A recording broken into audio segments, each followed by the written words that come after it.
जन्माद्यस्य यतोऽन्वयादितरतश्चार्थेषु विघ्नस्वराट् तेने ब्रह्महृदायादिकवये मुह्यन्ति यत्सूरयः तेजो वारिमृदां यथा विनिमयो यत्र त्रिसर्वो मृषा धाम्ना स्वेन सदा निरस्तकुहकं सत्यं परं धीमहि सत्यं परं धीमहि धर्मप्रोजितकैतवोऽत्र परमो निर्मत्सराणां सतां वेद्यं वास्तवमत्र वस्तुशिवदं तापत्रयोन्मूलनं श्रीमद्भागवते महामुनिकृते किं वा परेरीश्वरः सद्योरुद्यवरुध्यतेऽत्र कृतिभिः शुश्रूषो विस्तत्क्षणात् निगमकल्पतरोर्गलितं फलं शुकमुखातमृतद्रवसंयुतं पिबत भागवतं रसमालयं मुहुरहो रसिका भुवि भावुकाः रसिका भुवि भावुकाः। हे कृष्ण करुणा सिन्धो दीनबन्धो जगत्पते गोपेश गोपिका कान्त राधावल्लभ नमोस्तुते राधावल्लभ नमोस्तुते। बोलिए सच्चिदानंद भगवान की जय। तो आज हम श्रीमद् भागवत के प्रथम स्कंद को प्रारंभ करते हैं। देखो ये कथा, कहते हैं कलयुग में कथा श्रवण से बड़ा कोई साधन नहीं है। कथा श्रवण मात्र से ही भगवान मानव के, मनुष्य के, जीवात्मा के हृदय में आकर प्रकट हो जाते हैं। भगवत कथा, कथा में बैठा श्रोता तो भगवान आकर हृदय में विराजमान हो जाते हैं। और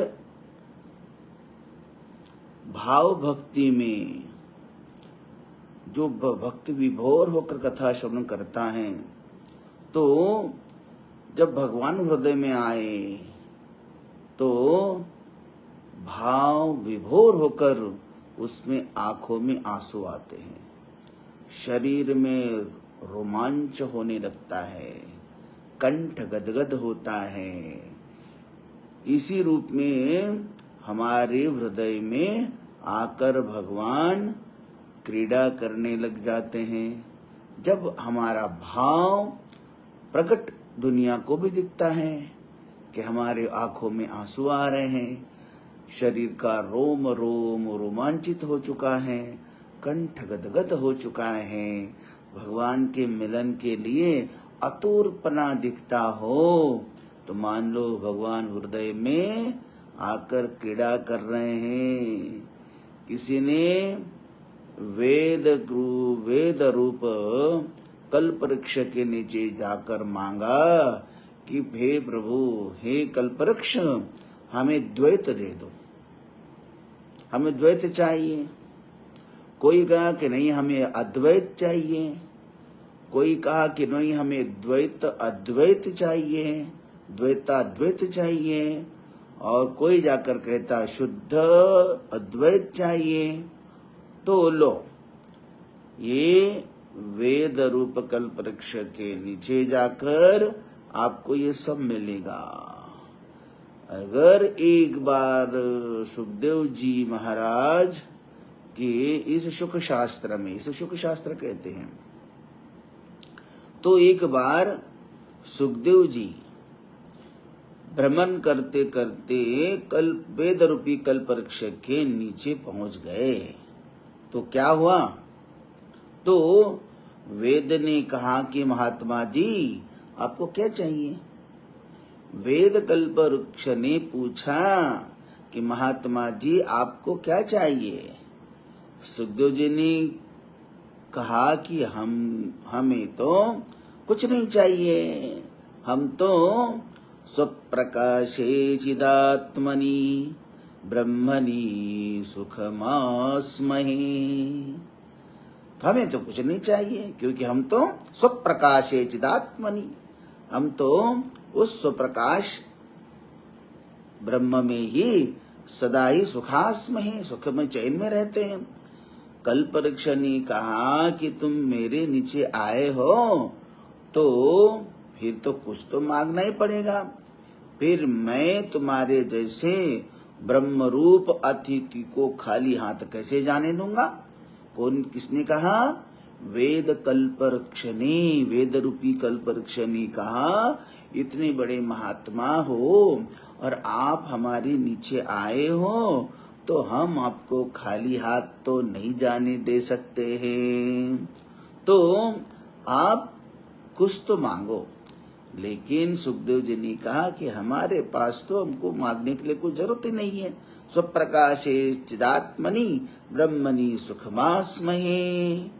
तो कल्प वेद रूपी कल्पवृक्ष ने कहा ठीक है, आपके हृदय में कोई भी मांगने की इच्छा नहीं है, तो लो हमारा जो सबसे उत्तम, हमारे पास जो सबसे उत्तम स्वारसिक फल है, हमारे पास उत्तम से उत्तम जो है वो तत्व जो है हम आपको दे देते हैं। तो क्या वो तत्व सुखदेव जी के पास नहीं था? फिर वेद कल्पवृक्ष जी कहते हैं कि हमारे पास जो है हम आपको देना चाहते हैं। ये क्या है वो? निगम कल्पतरोर गलितम फलम, निगम कल्पतरोर गलितम फलम, शुकमुखात् अमृत द्रव संयुतम।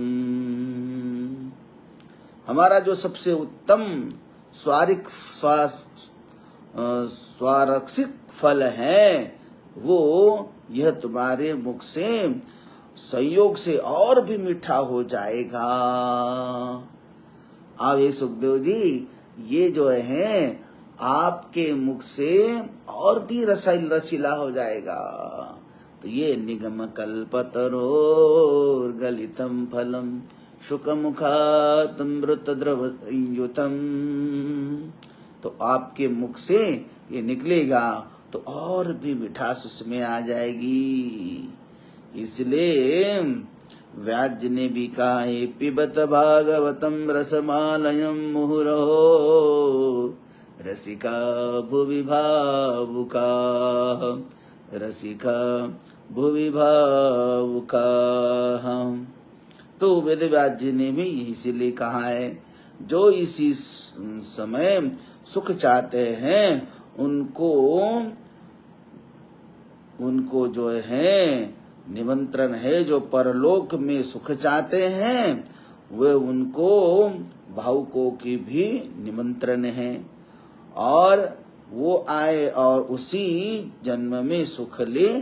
देख लो भाई, वेद कल्पवृक्ष के नीचे जो भी आ जाएगा उसको जो चाहिए जो मिल जाता है।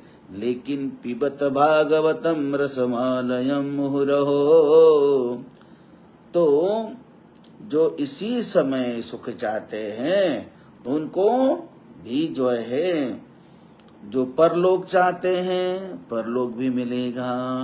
तो जो इसी जन्म में देखो धर्म अदृष्ट फल देता है, धर्म हमेशा ही अदृष्ट फल देता है, लेकिन भक्ति जो है वो दृष्ट फल देती है। वेद कर्म करोगे वो अदृष्ट फल देगा जो दिखता नहीं है, लेकिन जो भक्ति है वह दृष्ट मतलब दिखने वाला प्रत्यक्ष, और अदृष्ट मतलब जो आपको या तो इस देह छोड़ने के बाद मिलेगा, हाँ वो अदृष्ट है, वह दिखेगा नहीं, या तो देह के बाद मिलेगा पर अगले जन्म में मिलेगा, या वो आपको मिला हुआ है आपको पता नहीं लगेगा, दिखेगा नहीं।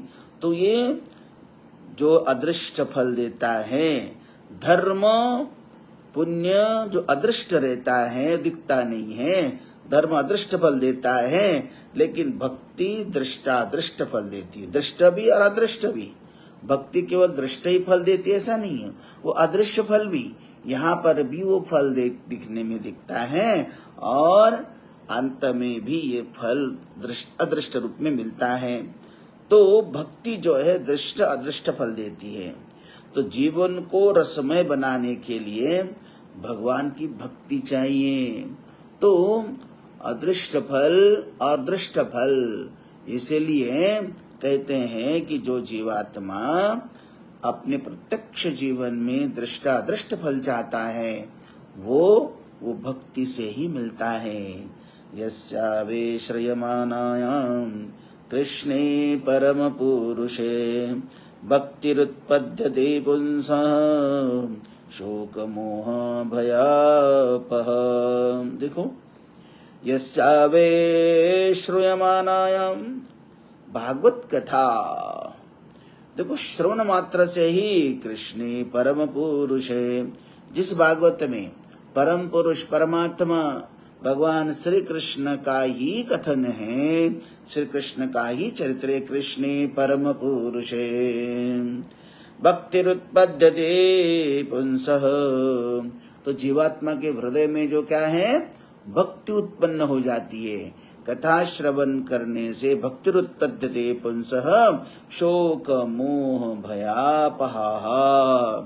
तो भक्ति क्या करती है, सारा उसका शोक मोह लोभ सब से वो मिटा देती है। तो इस तरह श्रीमद् भागवत जो है इतना दिव्य ग्रंथ है। तो सूत जी नैमिषारण्य में शौनकादि ऋषियों से यह पावनी कथा, यह पवित्र गंगा, ये पावनी कथा रूपी गंगा बहा रहे हैं। प्रथम में प्रभु के अवतारों का वर्णन करते हैं। ये देखो भगवान की कितने अवतार हैं। जैसे प्रथम अवतार जो है सनक सनंदन सनातन सनत कुमार, कहते ये प्रथम अवतार है, सनक सनंदन सनातन सनत कुमार। और दूसरा अवतार है वराह अवतार, भगवान का वराह अवतार दूसरा अवतार है। तीसरा कहते हैं देवर्षि, देवर्षि के रूप में भी एक अवतार माना जाता है। चौथा जो है नर नारायण, नर नारायण का अवतार जो है। और पांचवा जो है कपिल भगवान, जो सांख्य योग को अपनी माँ को उपदेश देते हैं। और छठा जो है दत्तात्रेय, जो विदेही जो है। और सातवां जो है यज्ञ के रूप में भगवान का अवतार। आठवां जो है ऋषभदेव, भागवत में कथा आती ऋषभदेव की कथा, वो आठवां। नौवां जो है पृथु, पृथु के रूप में भगवान का अंश अवतार। मत्स्य, मत्स्य भगवान के भी अवतार है, वो भी रूप में भी अवतार है। कच्छप, कच्छप अवतार भी है। धन्वंतरी, मोहनी, नरसिंह, वामन, ये अवतार जो है भगवान के, ये अवतार हैं। इसीलिए जो है परशुराम है, व्यास है, श्री राम है, बलराम है, श्री कृष्ण है, केशिका है, सुतपा है, हंस है, हयग्रीव है। ऐसे 24 अवतार भगवान के। इसलिए कहीं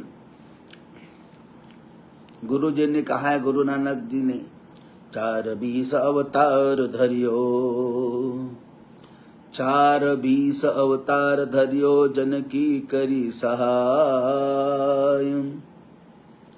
राम कृष्ण पुरन भयो, राम कृष्ण पुरन भयो, महिमा कही न जाय, महिमा कहीं न जाय। कहते हैं 420 अवतार धरियो, 4 और 20 मतलब 24 अवतार। भगवान विष्णु ने 24 अवतार धारण करे। 420 अवतार धरियो, जन की करी सहाय। और क्या क्या है, पृथ्वी को दुष्टों से मुक्त कर लिया और भक्तों का उद्धार कर लिया, सज्जनों का उद्धार किया है। वो कौन सा अवतार है, राम कृष्ण पूर्ण भयो।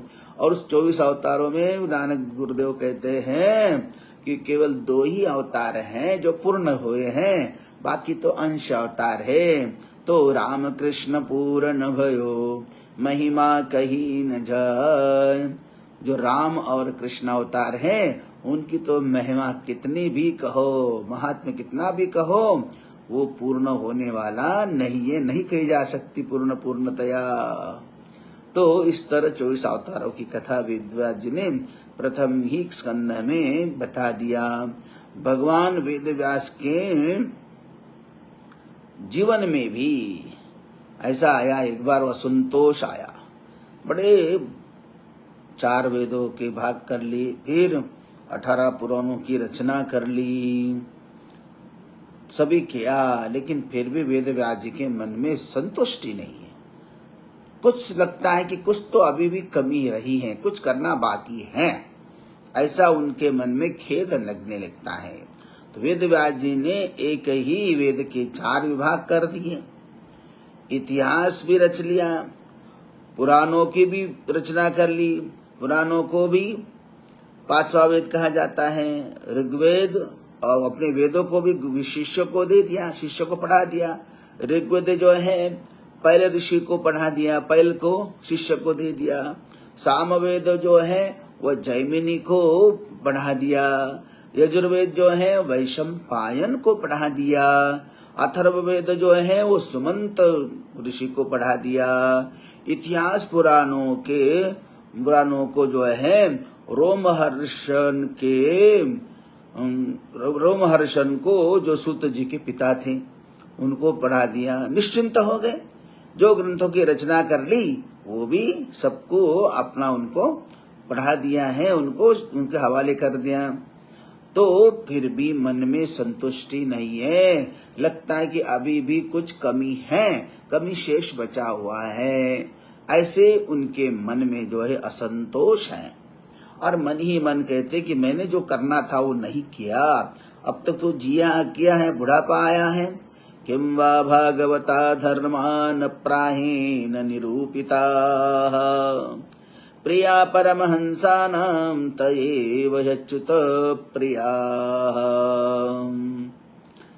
तो किं वा भागवता धर्मान प्राहेण निरूपिता, महाभारत आदि में सब तो मैंने किया है, फिर भी लगता है कि मैंने अभी तक जो है भागवत धर्मः न प्राहेण निरूपिताः, तो जो निरूपण करना चाहिए वो शायद मैंने नहीं किया है। प्रियाः परमहंसानां, जो परमहंसों को प्रिय हैं, परम ज्ञानियों को प्रिय हैं, तयेव ह्यच्युत प्रियाः, अवश्य ही मैंने अब तक जो है भगवान को प्राप्त करने वाले धर्मों का प्रायः निरूपण नहीं किया। हो न हो मेरी पूर्णता अपूर्णता का यही कारण है, इसलिए मेरे मन में असंतोष है। अगर मैं पूर्ण होता, पूर्णतया मैंने किया होता, तो शायद मेरा मन आज मुझे भीतर से भीतर कोई कमी ना दिखाता। तो अपूर्णता का यही कारण है। तो जैसे मन में उनको आया कि जरूर मुझ में कोई कमी है। तो सज्जनों देखो, जब भी कोई अपनी भूल पता लग जाती है तो समझ लो, क्योंकि हमको तो दूसरे की गलती दिखती है, दूसरे को हम तुम ऐसे हो वैसे हो ऐसे बोलते हैं, तो दूसरे के दोष दिखते हैं, खुद का दोष नहीं दिखता।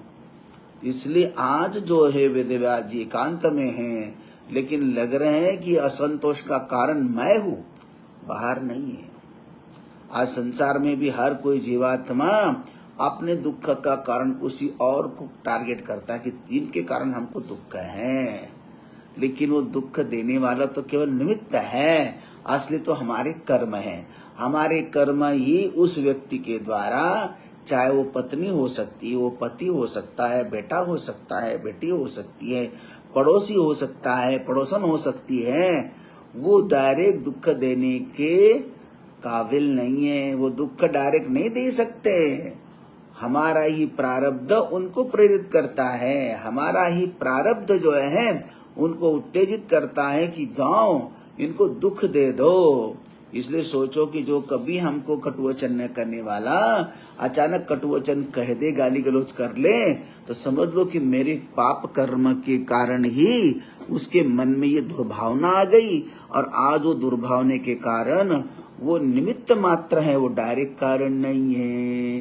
डायरेक्टली कारण तो मेरा प्रारब्ध है, वो मेरा प्रारब्ध ही उस व्यक्ति को उकसा रहा है कि तू इसको कष्ट दे, दुख दे, कि मेरे दुख दे आए हैं। तो ये जब मेरा भाव, मेरी ही कमी मुझे पता लग जाएगी, मेरा ही कर्म है, तब मानो ये कहते हैं कृपा भई तब जानिए, कृपा भई तब जानिए जब दिखे अपना दोष। कृपा तो तभी ईश्वर की मानो जब अपने दोष खुद दिखने लग जाए। दूसरा दिखाएगा तो भी हम उसको नहीं मानेंगे। दूसरा दुख दोष दिखाएगा तो गुस्सा हो जाएंगे उसके ऊपर। लेकिन जब खुद ही अपनी नजर में हमें अपने दोष दिखने लग जाते हैं तो समझ लो तो कृपा भई तब जानी, ईश्वर की बड़ी कृपा हो गई जब दिखे अपना दोष। देखिए शिष्य को गुरु जी के पास जाना नहीं पड़ा, स्वयं गुरु शिष्य के पास आ गए। तो गुरु के पास शिष्य को जाना नहीं पड़ा, स्वयं गुरु ही शिष्य के पास आ जाते हैं। जब ये चीजें ऐसा अपना दोष, अपनी कमियां स्वयं पता लग जाए। भवतानुदितं प्रायं यशो भगवतो मलम न तथा वासुदेवस्य महिमा ह्यनुवर्तितः। तो उसी समय जो है जब अपनी गलती पता लगी तो देवर्षि नारद वहां आए। देवर्षि नारद का बड़ा स्वागत हो गया, बड़ा स्वागत किया। वेदव्यास जी ने आसन पर बिठा दिया। तब मानो देवर्षि नारद जी ने भी ये पूछा, या वेदव्यास जी ने कहा कि वेदव्यास जी ने कहा कि हे देवर्षि, हमारा मन बड़ा असंतुष्ट है, मेरे मन में असंतोष है, इसका कारण मैं जान नहीं पा रहा हूँ, तो कृपया आप बताइए कि इसका कारण क्या हो सकता है। भगवतानुदितं प्रायं यशो भगवतो मलम न तथा वासुदेवस्य महिमा ह्यनुवर्तितः। ऐसा लगता है कि आपने महाभारत में तो कृष्ण का वर्णन किया है, लेकिन वहां आप तो राजनीतिज्ञ, कूटनीतिज्ञ और शासन करने वाले का वर्ण रूप में वर्णन किया, लेकिन भगवान कृष्ण को साक्षात पर ब्रह्म है, पर ब्रह्म के रूप में, निर्गुण निराकार ब्रह्म के रूप में आपने नहीं वर्णन किया है। व्यास जी अपने भगवान के निर्मल यशगान प्राय नहीं किया है। मेरी ऐसी मान्यता है कि जिससे भगवान संतुष्ट नहीं होते हैं वह शास्त्र या ज्ञान अधूरा है। जिससे भगवान प्रसन्न ना होते हो, भगवान संतुष्ट नहीं होते हो, वो शास्त्र भी और वो ज्ञान भी अधूरा है। और अपने जैसा धर्म, अर्थ, काम आदि का जो निरूपण किया है, वैसे भगवान श्री कृष्ण की लीला का वर्णन आपने महाभारत में नहीं किया है, इसलिए देवर्षि नारद जी कहते हैं, देखो ये भक्ति जो है जीवन में जो है, भक्ति जो है जीवन में जो है मोड़ तभी आता है। तो इसलिए भगवान का जो यशगान करना था, धर्म, अर्थ, काम आदि का आपने खूब निरूपण किया है, लेकिन भगवान श्री कृष्ण का लीला का वर्णन आपने वैसा तो जैसा करना था वैसा नहीं किया। और लीला में भी लीलाधारी परमात्मा निर्गुण निराकार है, तो ऐसा नहीं किया है। देखो देवर्षि नारद कहते कि मैं भी पूर्व जन्म की कथा सुनाते हैं। मैं भी एक दासी का पुत्र था पूर्व जन्म में। तो दासी पुत्र था मैं पूर्णतः, और मेरे पिता का तो मुझे बचपन में मेरे पिता चले गए। तो मेरी माँ जो है काम धंधा कर लेती हैं, मुझसे बड़ा प्यार करती हैं, बहुत प्यार करती थी मेरी माँ। एक दिन वो भी इस संत आए, एक बार मैं संत की सेवा करने लगा हूँ। और फिर संत कुछ दिन रहकर चले गए, मैं भी जाने लगा तो माँ ने मुझे रोक लिया। संतों ने भी कहा कि बेटा जब तक तुम्हारी माँ हो तब तक तुम माँ के पास ही रहो, जब माँ इस संसार को छोड़ जाएगी तब तुम उधर सत्संग में चले जाना, माँ जहाँ जाना। तो इस तरह जो है देवर्षि नारद कहते हैं, एक दिन मेरी माँ जो रात को दूध दोहने के लिए गौशाला में गई, अंधेरे में उसको सांप पर पैर रखा, सांप ने डंक मारा और मेरी माँ की मौत हो गई। मैंने माँ की अंत्येष्टि आदि कर ली और उस घर को भी त्याग दिया और चल दिया, घने जंगल में जाने लगा। नमो भगवते तुभ्यं वासुदेवाय धीमहि प्रद्युम्नायामनिरुद्धाय नमः संकर्षणाय च। तो ऐसे मैं गया, घने जंगल गया और ईश्वर का चिंतन कर लिया और फल फूल खाते खाते खाते उस देह की जो है प्रारब्ध पूर्ण हो गया और वो देह छूट गया। फिर प्रलय काल हुआ, उसके बाद मैं ब्रह्मा जी का मानस पुत्र बना। उस भक्ति के बल पर मैं ब्रह्मा जी का मानस पुत्र बना। बस मैं अब मुझे हाथ में विना है, मैं जहाँ जाऊं वहाँ मैं कहीं पहुँच सकता हूँ, मुझे कोई रोक थोक नहीं है। राक्षसों के वहाँ भी, देवताओं के वहाँ भी, मानवों के यहाँ भी, गंधर्वों के यहाँ पर भी मेरा हर जगह मान सम्मान ही होता है। नमो भगवते तुभ्यं वासुदेवाय धीमहि प्रद्युम्नायानुरुद्धाय नमः संकर्षणाय च, नमः संकर्षणाय च। तो अब इधर तो सरस्वती के तट पर, जो सरस्वती के पश्चिम तट पर जैसे कहते हैं कि साम्य प्रास में व्यास जी का आश्रम है और वही भगवान जो अब जो है वहीं पर बैठे हैं। काम ने जरूर यही नहीं किया है। तो वेद व्यास जी ने क्या कर लिया, देवर्षि ने तो उनको ज्ञान करा के चले गए कि भाई तुमने भगवान की लीला का वर्णन नहीं कर लिया। तो वेद व्यास जी जो है उसी सरस्वती के तट पर बैठकर अपने श्रीमद् भागवत महाग्रंथ की, महापुराण की रचना करने लगे और उन्होंने उस 12 स्कंद में और 18,000 श्लोकों का महापुराण तैयार कर लिया। अब तैयार तो कर लिया, लेकिन फिर जो है समस्या आई कि अभी बुढ़ापे का ग्रंथ है, इसका प्रचार प्रसार कौन करेगा, प्रचार प्रसार करने वाला भी चाहिए। एक तो उनका पुत्र जो है जन्मते ही तपस्या करने चला गया था। तो सुखदेव जी जो थे उनके पुत्र जो हैं वो तो 12 साल तो माँ के कोख में रहे और उस पर जन्म होते ही वो जंगल में घनी तपस्या करने गए थे, वो तपस्या करते थे। तो अब क्या करे, ये ग्रंथ जो है सभी तो मैंने ग्रंथों को, पुराणों को सभी शिष्यों को पढ़ाकर उनको दे दिया प्रचार प्रसार का काम, लेकिन अभी जो है बुढ़ापे का अंतिम ग्रंथ है, मैं इसको किसको दे दूं, किसके हवाले कर दूं। तो उनके ध्यान में आया एक ही योग्य अधिकारी है, वो है सुखदेव, उनके पुत्र जो है सुखदेव जी। अब जो है सुखदेव जी लेकिन घने जंगल में वो तो तपस्या कर रहे हैं, तो कुछ ब्रह्मचारियों को वहां भेज देते। जब तपस्या खत्म हो जाती संध्या वंदन के लिए या स्नान आदि के लिए वो समाधि से बाहर आते हैं, तब ये जो है शिष्य जाकर वहां कुछ भागवत के श्लोक सुनाते रहते हैं।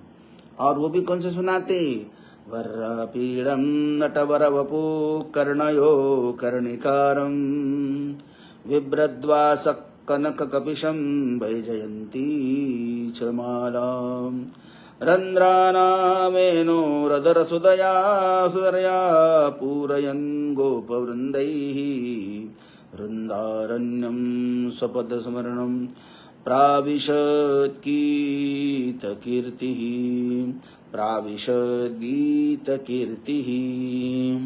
तो वहां जाकर जो है ब्रह्मचारी जो है इस दशम स्कंद के ऐसे कुछ मंत्र जो है, वर्रापीडं नटवर वपुः कर्णयो कर्णिकारं बिभ्रद्वासः कनक कपिशं वैजयन्ती च मालां रन्ध्रानामेनो रदरसुदया पूरयन् गोपवृन्दैः वृंदारण्यं सपदमरणं सपदस्मरणमरणं विशदत गीत कीर्ति। ऐसे मंत्र सुनाते रहते हैं तो इस तरह जो है अहो बकीयम स्तनकालकूटम, और सुनाते रहते हो अहो बकीयम स्थलकालकूटम जिघान सपासयापाय यदप्यसाध्वी लेभे गतिं दात्र चितां ततोऽन्यं कं वा दयालुं शरणं व्रजेम। अहो बकीयम स्तनकालकूटम, धन्य हो ईश्वर को। उसका अर्थ होता है कि धन्य है परमात्मा की जो पूतना अपने स्तनों में कालकुट विष भरकर आई थी, जहर लेकर आई थी। अहो बकीयम स्तन कालकूटम जिघान सपापाय यदप्य साध्वी, वो स्तन में जहर भर के हलाहल विष भरकर आई थी, किसके लिए? भगवान को पिलाने के लिए। जिघान सपा सयापाय यदप्य साध्वी, और साध्वी दिव्य बनकर आई थी, बड़ी सुंदर नारी बनकर आई थी। लेभे गतिम दात्र चितां ततोऽन्यं कं वा दयालुं शरणं व्रजेम। तो उस पापिनी को भी जो जहर हलाल पिलाने के लिए आई, पिलाया भी हलाल उसने, तो उस पापिनी को भी भगवान श्री कृष्ण ने क्या किया? जो यशोदा मैया को जो बाद में स्थान देने वाले थे, उसको भी वही स्थान दे दिया। कम वा दयालु शरणम व्रजेम। ऐसे संसार में ऐसे परम दयालु परमात्मा और कोई हो सकते क्या? बिल्कुल नहीं हो सकते। इसको सुनकर वो उनको ये सुनते हैं तो उनके कान उनके तरफ गए, उनका ध्यान उन ब्रह्मचारियों को तरफ गया और इन श्लोकों के तरफ आकर्षित होकर सुखदेव जी ने उनसे पूछा कि बताओ ये क्या सुना रहे हो? तो कहते ये तो वेदव्यास जी के आपके पिताश्री के द्वारा रचित जो है श्रीमद् भागवत महापुराण के मंत्र हैं, श्लोक हैं। तो सुखदेव जी तुरंत जो है वापस लौट आए और प्रणाम किया अपने पिताश्री को, और वेदव्यास जी ने उनको बिठाया और भागवत महापुराणों का पुराण का विधिवत उनको अध्ययन करा लिया, श्रवण कराया और वो पुराण उनके हाथ में सौंप दिया और निश्चिंत हो गए कि अब ये मोक्ष का साधन भागवत कथा मैंने योग्य प्रवक्ता के योग्य व्यक्ति के हाथ में सौंप दिया। जिनकी तन पर लंगोटी भी नहीं है उनको वेदव्यास जी ने अपना सबसे प्यारा महापुराण भागवत जो है उनके हाथ में दे दिया कि ये लो, और इसका प्रचार प्रसार करने का काम अब आप करोगे। अब बताओ, प्रथम प्रवक्ता वो निर्विकार है, कोई काम क्रोध लोभ बिल्कुल नहीं है। तो निश्चिंत हो गए कि अब श्रीमद् भागवत महापुराण का कोई कमर्शियल यूज नहीं होगा, क्योंकि योग्य हाथों में जो है वो वेदव्यास जी ने दिया है। तो देखो वो भागवत कथा, भागवत ग्रंथ जो है भागवत महापुराण, वो मोक्ष का ग्रंथ है, मोक्ष का प्राप्ति करने वाला ग्रंथ है। तो वेदव्यास जी ने सुखदेव जी महाराज के हाथ में ये शुक शास्त्र, इसलिए कहते शुक शास्त्र भी कहते हैं इसको, शुक शास्त्र। सुखदेव जी ने जिसको वर्णन किया उसको शुक शास्त्र भी कहते हैं वेद भागवत को। तो ऐसे व्यक्ति के हाथ में भागवत ग्रंथ है, लेकिन आज कलयुग के किन लोगों के हाथ में आया है? आज तो बस उसको पैसा कुछ कमाना है, कथाकार बन जाओ, कथा करो, कुछ भी सुनाओ, पैसों की बारिश हो जाएगी, वर्षा हो जाएगी, खूब पैसा कमाते रहते हैं। आज गलत व्यक्तियों के हाथ में वेद ये भागवत पुराण पहुंचा हुआ है और उसका धड़ से बस कमर्शियल यूज करने लगे। कथा के नाम पर बस धन एकत्रित करते रहते हैं। तो सूत जी शौनकादियों से कहते कि जब महाभारत का युद्ध समाप्त हो रहा था और भीमसेन ने अपनी गदा से दुर्योधन की जांग तोड़ दी थी, तब अश्वत्थामा और वहां पहुंच जाता है दुर्योधन के पास और प्रतिज्ञा करता है कि मैं 5 पांडवों को समाप्त कर दूंगा। तो उसने उसको प्रतिज्ञा कर ली और अब प्राण धारण कर लो, मैं अभी आया। अंधेरी रात में जाता है और पांडवों के शिविर में धावा बोल देता है, द्रौपदी के 5 पुत्रों के सर काट देता है और फिर दुर्योधन के पास ले आता है। देखो, मैंने 1 नहीं 2 नहीं 5 पांडवों को मारा है, लेकिन ये अंधेरे में उसको नहीं समझ पाया, ये तो पांडव नहीं, ये तो उनके पुत्र थे। तो उन 5 द्रौपदी की पुत्र की हत्या हो गई। तो अर्जुन द्वारा जो है भयंकर दोनों का अश्वत्थामा युद्ध हुआ, उसको बंदी बनाकर जो है उस अश्वत्थामा को पकड़ करके रथ पर बांध करके द्रौपदी के सामने लाया और जैसे ही उसको देखा तो द्रौपदी के मन में भी बड़ा दया आ गई और उन्होंने क्या कहा है, उसको मुक्त कर दो। आदि की कथा जो है अपना आज का आधा घंटा हो गया। तो सज्जनों, आज अपना यही विश्राम करते हैं, कल देखते हैं कि वो उसके बाद अश्वत्थामा के साथ कौन सा व्यवहार हुआ, भगवान ने उसको क्या दंड दिया। बोलो सच्चिदानंद भगवान की जय।